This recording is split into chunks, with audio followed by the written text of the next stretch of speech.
Yo, what up guys, Travic here, and today I want to talk about the latest farm that I've been messing around with. If you guys haven't seen, GGG recently deployed patch 0.2.0G, and this was a big update to loot.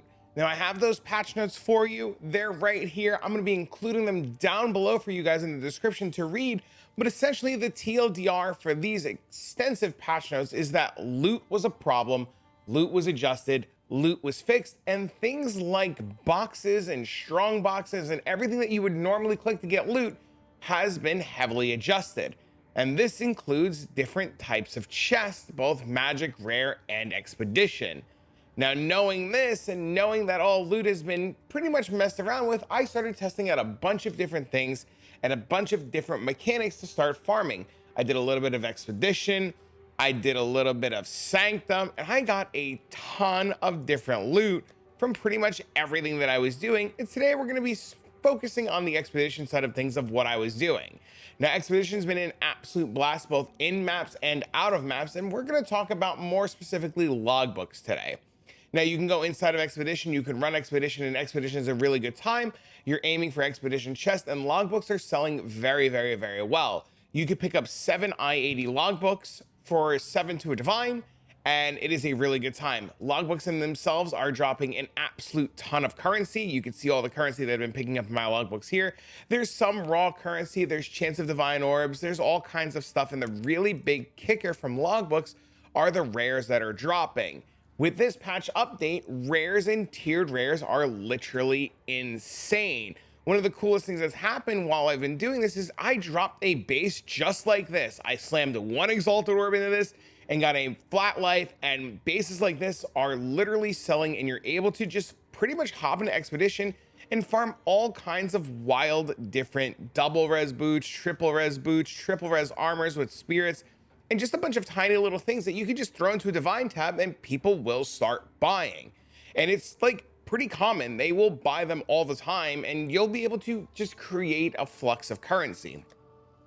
Now, I'm not saying that you're going to go inside of expedition logbooks and be immediately rich. I'm not going into expedition logbooks and I'm not going to rain currency, but there are some really cool things about logbooks that are making them really fun and well worth doing. You can see here I have so many different logbooks, and today we're just going to kind of give you some of the ins and outs of logbooks. Now, a couple of things to note. Logbooks have a bunch of different modifiers on them in a bunch of different areas. There's Lush Isle, Barren Atoll, Frigid Buffs, and I believe that's the 3 of them, and some of these zones are better than other. I personally prefer Lush Isle. It has a nice little hidden warhorde chest that gives you a lot of extra currency, but all of the layouts they're relatively okay. Your logbooks can have a number of different modifiers on them that will make them either better or worse depending on what's going on. Some logbooks will have increased explosive radius. That means the area that the bomb is going to explode. Some logbooks will have increased explosive range. That's how far you can put the bombs. Number of monster markers, which is how many enemies you'll see inside the logbook. Increased quantity of artifacts dropped by monsters. That's all of these. Increased explosive range we've talked about. Increased number of monsters we talked about. There's additional chest markers. This one's one of my favorites. And then you can get other things like suffixes on remnants, which I think I have one here. Remnants have an additional suffix, and that one's really, really, really good, as your remnants will give you more loot. Now we're going to go into a logbook. We're going to talk about what to expect and what you're pretty much going to get into. And if you've never done expedition before, we're going to give a big rundown of what's going on. This way you have an idea of what to expect. One of the best ones, or best logbooks that I found that I don't think I have any more of that I'm currently looking for, is I've had one that's given me more remnants, and more remnants is really, really, really good, because the more remnants that you have, the more loot that you're going to see. Now this one too, this one's really good. This one's twice as many items that are contained in your chest, and also just absolutely insane. But for now, let's put some of these logbooks away and let's go over the absolute basics of what to expect inside of a logbook and how you're going to handle it. We're going to do this logbook on Lush Isle. It contains 15 additional chest markers, and it has increased explosive placement range, which will allow us to pretty much do what we need to do with the number of bombs that we have. Now we're going to come over here to Danning. We're going to talk to Danning. He's going to give us the option to show the expedition map, and we're going to place our logbook inside of here, and we're going to have options for where we want to go. The image here is the type of order that they're going for, and like the type of relic that you'll find inside of it, but we're going to be clicking Lush Isle, and I'm just going to give you a rundown of what's going on. Now, your logbooks aren't really affected by your Atlas tree at all. The only thing that logbooks are affected by is the +1 number of difficulty that you see here. I currently don't have all of my points into my logbooks because my character for logbooks is not the best. I'm going to be creating a newer character or probably playing something else that'll be a little bit better for logbooks because some of the mods really brick the bleed rake character. Now, what do I mean by this? Well, when you go into a logbook, the first thing you're going to do is you're going to press tab and you're going to notice that there's a lot of stuff going on here. There's a lot of markers. There's a lot of everything. Normally, we would go into logbooks. We would look for the boss. We would kill the boss. We would leave, and that would be the end of it. But now with the loot changes, these markers are relatively important to what we have going on. First and foremost, after we open our map and we look all around, we're going to see that there's a ton of currency chests, there's a ton of weapon chests, armor chests, and pretty much everything going on that you would want to loot now that loot has been fixed. And the big kicker is we're going to have to place these explosives around our map, and these explosives are going to blow up in a chain depending on the order I put them in and where I put them in, and they're going to blow up. So you can see I put like a bomb here, a bomb here, a bomb here, a bomb here, and they're going to blow up in the order that I put them in. So it is very important to spend a little bit of time, if you care, to look around the map, because you're going to be looking for things like this. Increased quantity of items found in excavated chests. These are really important. This is the whole reason why we're doing this strategy. These right here are really, really strong, as they're going to make all of these little monster markers way more powerful. Now you can see there's a marker right here. This is for weapons. If I come over here, this marker is for currency, and all of these little markers you can see all over your map. And these markers right here, these, if I like zoom this in, these markers right here are our remnants, and that's what these are on the map. Remnants have an upside and a downside. Some downsides are really strong and really powerful. This one, very easy, very simple. So we're gonna take our bomb, we're gonna start right here, we're gonna place our bomb out as far as we can while making sure that we're still hitting the remnant. Things we want to do is we also wanna hit these large flags. These large flags here are monster markers. These are our big runic monsters, and these little flags are our tiny monsters. Now we're just going to look around really quick and see if we could pan out which way we want to go.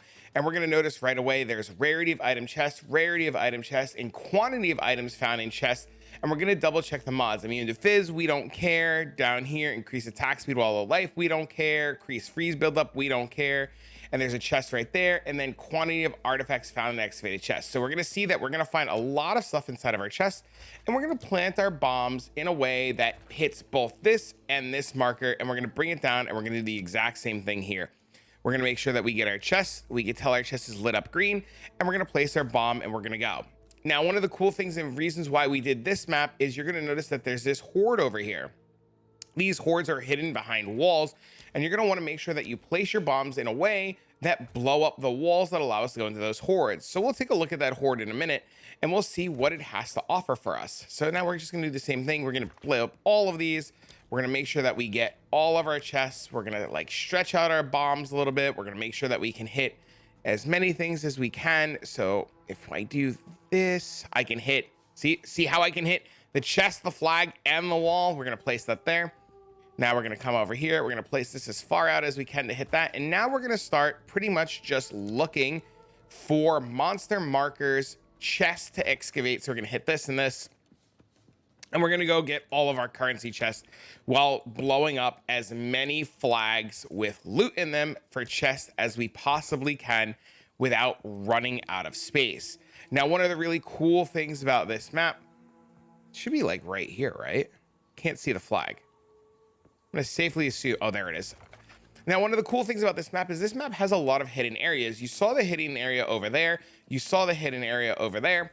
And sometimes there are more hidden areas. So before you plant all of your bombs, you're going to want to make sure that you like just really run around for a second and double, triple check what's going on, because you really don't want to miss anything. Because if you miss one of those side areas, you're going to be pretty sad. They're really impactful. And one of the things that you have to know is that depending on the modifiers on your logbook, you might not have a lot of bombs and you might not have a lot of placement radius. So you're going to have to spend a little bit of time like strategically planting where you want to put your bombs to maximize the amount that you're pulling out of your logbook. Otherwise, it might, you know, might not be the best. So we're going to do this. We're going to do this. We're going to grab some more of these. This is a nice big area to explode. We have 2 chests here and some monster markers. We're going to get this other currency chest over here. We're going to drag this as far up north as we can to grab this. And we're going to try to grab these last 2 currency chests, hopefully, to finish this off. We're going to bring this up over here. We're going to grab one that's right over there. We have to daisy chain this around over here. We're going to grab this. And that is an absolute beauty of an explosion. Now, what's going to happen is we're going to set off this bomb, and the way that the order of bombs are going to go off is the order in which we put them in. So we're going to start here. We're going to come up this way. We're going to go down over here, come up this way, up here, and then all the way up there. And you're going to see that happen right away. So as soon as I press this button, we're off to the races, and everything starts to go from really calm and peaceful to completely hectic. So now we're going to make sure that we kill all of our mobs, and we're going to take this a little bit slow because we really don't want to die. We don't want to lose our expedition, and we just kind of want to take a look around. Now, like I had mentioned, one of the big reasons that we're doing this is we're doing this for the loot that comes out of the chest, and we're doing this for all of the tiered loot that we're getting. We'll make a little bit of extra currency from all the artifacts and the coins that we get, and they'll all sell for a pretty penny.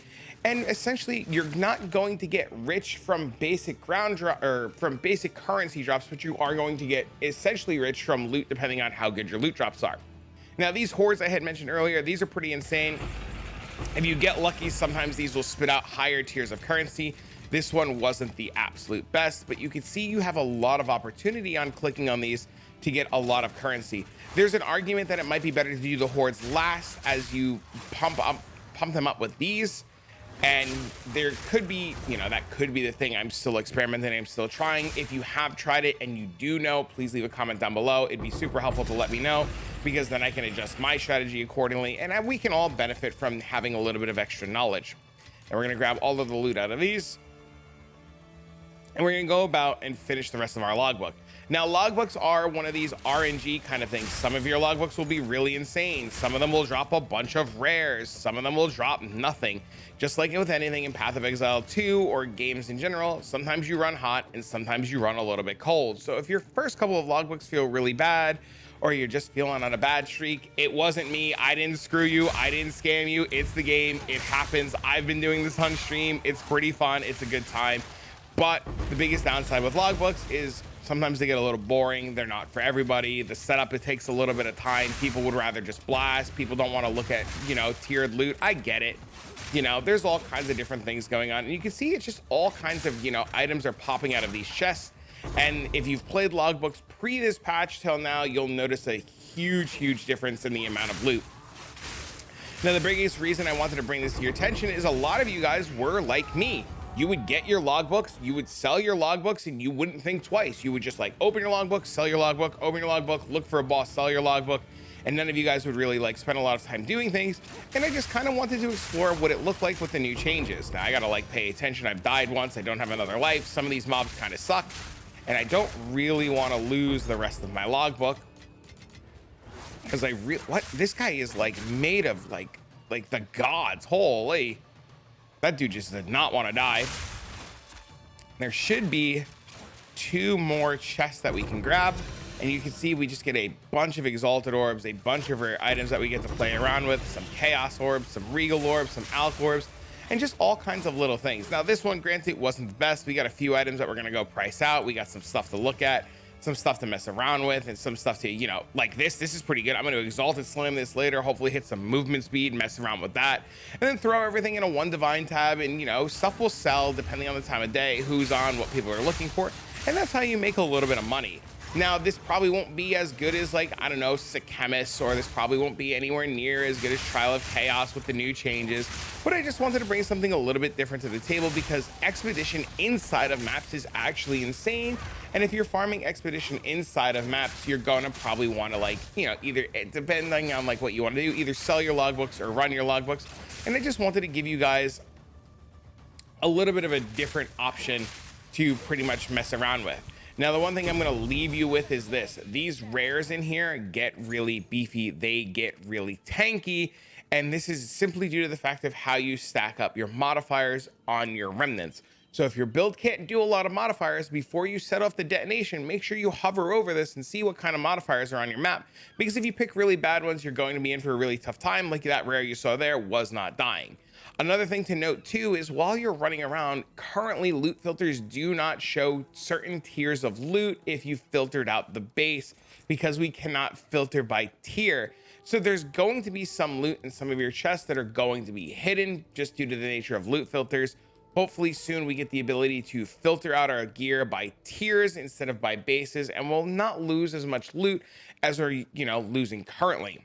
Now, logbooks really explode. You can see there's a bunch of loot down here too that just got filtered out.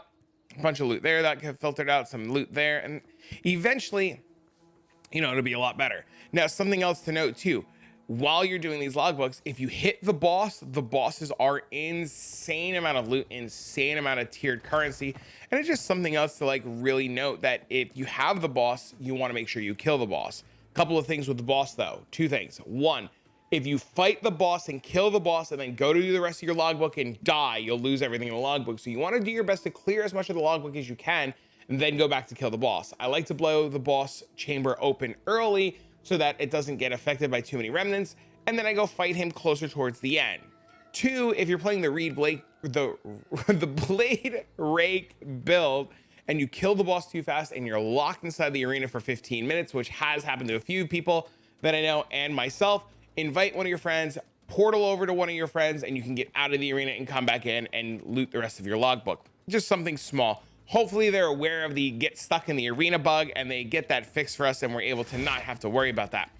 But overall, these are logbooks. This is what I've been doing. I've been having an absolute fantastic time with them. Like I said, I found so many different rares, so many different items.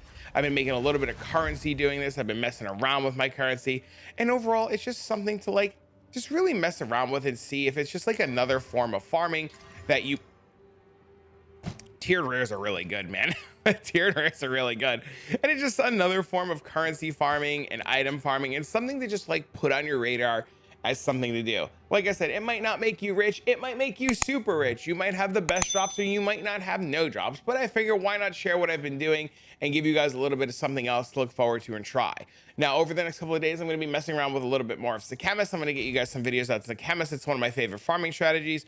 And all of these gems were from 2 runs of Sycamus. All of these were 3 runs. This is 3 runs. This is 1 run here. This is the 2nd run here. And this is the 3rd run here. So you get a lot of gems out of Sycamus. But for now, friends, I'm going to leave you with this. I'm going to get back to doing some farming, and I'll see you all in the next one.